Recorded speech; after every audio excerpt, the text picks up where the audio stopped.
अस्सलाम वालेकुम स्टूडेंट्स, कैसे हैं? ठीक हैं आप लोग। आज हम स्टार्ट करेंगे physics class 10th chapter number 14 का बहुत इंपॉर्टेंट टॉपिक है ओहम्स लॉ। ठीक है, चैप्टर नंबर 14 का इंपॉर्टेंट टॉपिक है ओहम्स लॉ। अब ओहम्स लॉ बच्चे हमारे पास क्या होता है?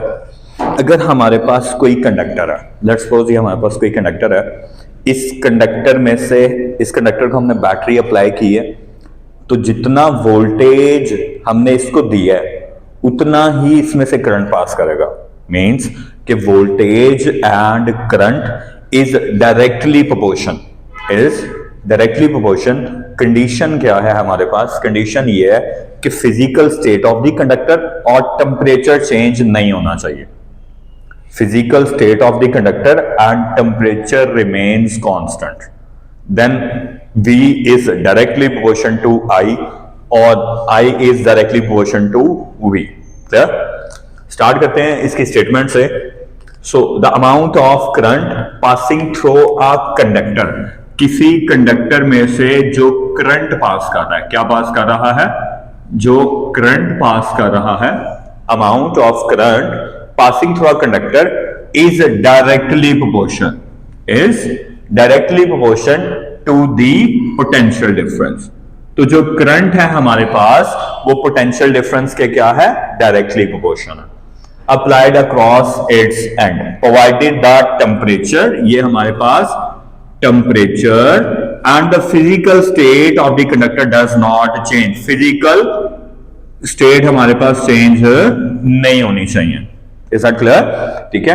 So mathematically V is directly proportional to I and I is directly proportional to V और V is equals to IR। और हमारे पास R क्या है? R हमारे पास है जी proportionality constant.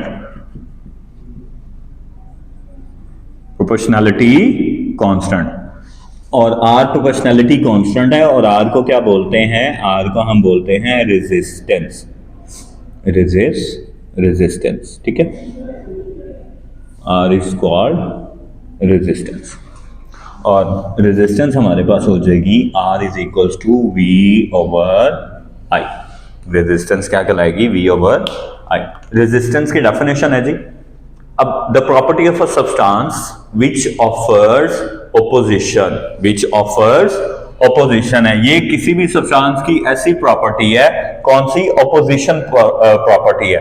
To flow of current, इस किस चीज को अपोज करना है? करंट के फ्लो को अपोज करने को रेजिस्टेंस बोलते हैं। Through it is called its resistance. तो करंट के फ्लो को अपोज करने को रेजिस्टेंस बोलते हैं। ठीक है, और ये रेजिस्टेंस किस वजह से होती है? हमारे पास कोई भी मटेरियल है, अब ये मटेरियल्स किसी भी एटम्स से मिलकर बना है। उन एटम से जब आप बैटरी अप्लाई करेंगे, इलेक्ट्रॉन्स पास आउट करेंगे, तो वो इलेक्ट्रॉन्स उन एटम्स के साथ जाके कोलाइड करेंगे, कुलियन होगी उनके दरमियान, और उन कुलियन के रिजल्ट पे हमारे पास क्या बनता है? कुलियन के रिजल्ट में हमारे पास रेजिस्टेंस डेवलप होती है। ओके बेटा, अब इस रेजिस्टेंस का यूनिट है हमारे पास, ऐसे unit of resistance R is ohm. इसका यूनिट क्या है? ओहम है इसका यूनिट। ऐसे यूनिट में इसका जो यूनिट है वो ओहम है। It is denoted by symbol called omega, और इसको इस सिंबल ओमेगा से डोनेट किया जाता है। क्लियर? ओहम को डिफाइन करें, 1 ओहम अगर आप इसको कह दें, 1 ohm when a potential difference, अगर हमारे पास तो ओहम 1 ओहम कब होगा? अगर हमारे पास पोटेंशियल डिफरेंस 1 वोल्ट हो और 1 वोल्ट से जो पासिंग करंट है वो 1 एम्पेयर हो। वो क्या हो? 1 एम्पेयर। देन हम कहेंगे it is equals to 1 ohm. When a potential difference of 1 volt is applied across the ends of a conductor, apply the ends of the conductor and 1 ampere current कितना होना चाहिए? 1 ampere of current passes through it, then resistance will be 1 ohm। then resistance हमारे पास क्या कहलाएगी? 1 ohm कहलाएगी। ठीक है, और बेटा अब हमारे पास ओहम्स लॉ का ग्राफ है और ये बहुत इंपॉर्टेंट ग्राफ है ओहम्स लॉ ग्राफ। ये ग्राफ हमारे पास करंट और वोल्टेज के बिटवीन बनाया गया और ओहम्स लॉ क्या कहता है कि V is directly proportion to I, V is directly proportion to I, कि अगर एक वैल्यू इंक्रीज करेंगे तो दूसरी वैल्यू भी क्या करेगी, इंक्रीज करेगी, और अगर एक वैल्यू डिक्रीज करेंगे तो दूसरी वैल्यू भी डिक्रीज करेंगे। सो बेटा जब डायरेक्टली प्रोपोर्शन होता है तो हमारे पास ग्राफ स्ट्रेट लाइन में होता है। अगर आप ग्राफ पे कोई पॉइंट ड्रॉ कर लो तो जितना करंट इंक्रीज कर रहा है उसी लिहाज से हमारे पास वोल्टेज भी इंक्रीज कर रही है। ठीक है, तो स्ट्रेट लाइन ग्राफ क्या शो कर रहा है, these are directly proportion, these are directly proportion. अब ये डायरेक्टली प्रोपोर्शन कब हो सकती हैं, ये लिमिटेशंस हैं, ये कंडीशंस हैं ओहम्स लॉ की कंडीशंस, इनको आपने याद रखना है लाजमी तौर पर कि हमारे पास temperature of the conductor, temperature of conductor and physical state of conductor are kept constant। हमने टेम्परेचर को और उनकी फिजिकल स्टेट को चेंज नहीं करना, देन हमारे पास V जो होगा वो I के डायरेक्टली प्रोपोर्शन होगा और यही हमारे पास ओहम्स लॉ है। अब जो हमारे पास ओहमिक और नॉन ओहमिक मटेरियल्स कौन से हैं, ठीक है, तो इसके कुछ पॉइंट्स स्टडी करते हैं जी।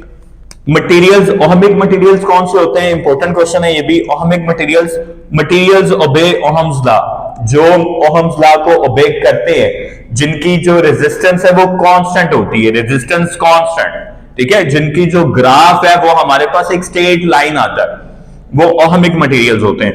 Ohmic materials obey Ohm's law, point number 1। Number 2, they have constant resistance, इनकी रेजिस्टेंस थ्रू आउट कांस्टेंट रहती है। तो फिर हमारे पास कौन से मटेरियल्स जो है, एग्जांपल हमारे पास क्या है जी, कौन से मटेरियल्स हमारे पास ओहमिक मटेरियल्स कहलाते हैं, मेटालिक कंडक्टर्स हमारे पास ओहमिक मटेरियल्स कहलाते हैं, that is copper, silver, gold etcetera, these are ohmic materials. और ओहमिक मटेरियल अगर ये ओहम लॉ को ओबे करते हैं तो इनका ग्राफ भी एक स्ट्रेट लाइन बनेगा। ठीक है जी। नेक्स्ट स्टूडेंट हमारे पास है जी non ohmic materials. Non ohmic materials कौन से, materials which do not obey Ohm's law. अब जो ओहम्स लॉ को ओबे नहीं करते वो हमारे पास नॉन ओहमिक कहलाते हैं। अब इनकी जो रेजिस्टेंस है ये ओबे क्यों नहीं करते, क्या रीजन है, क्योंकि इनकी जो रेजिस्टेंस है वो थ्रू आउट सेम नहीं रहती, वो चेंज होती जाती है। तो अगर रेजिस्टेंस चेंज हो जाएगी तो फिर हमारे पास ये ओहमिक नहीं कहलाएंगे। Resistance does not remains constant। तो स्टूडेंट्स हमारे पास नॉन ओहमिक की जो एग्जांपल्स हैं, these are semiconductor, diode, tungsten filament etcetera. ये हमारे पास एग्जांपल्स हैं जी नॉन ओहमिक की। नॉन ओहमिक की एग्जांपल्स सेमीकंडक्टर, डायोड और टंगस्टन फिलामेंट है। और इसका ग्राफ हमारे पास स्ट्रेट लाइन नहीं बनता, ये कर्व्ड फॉर्म में बनता है। ये क्या बनता है, ये इस तरह से कर्व्ड बनता है।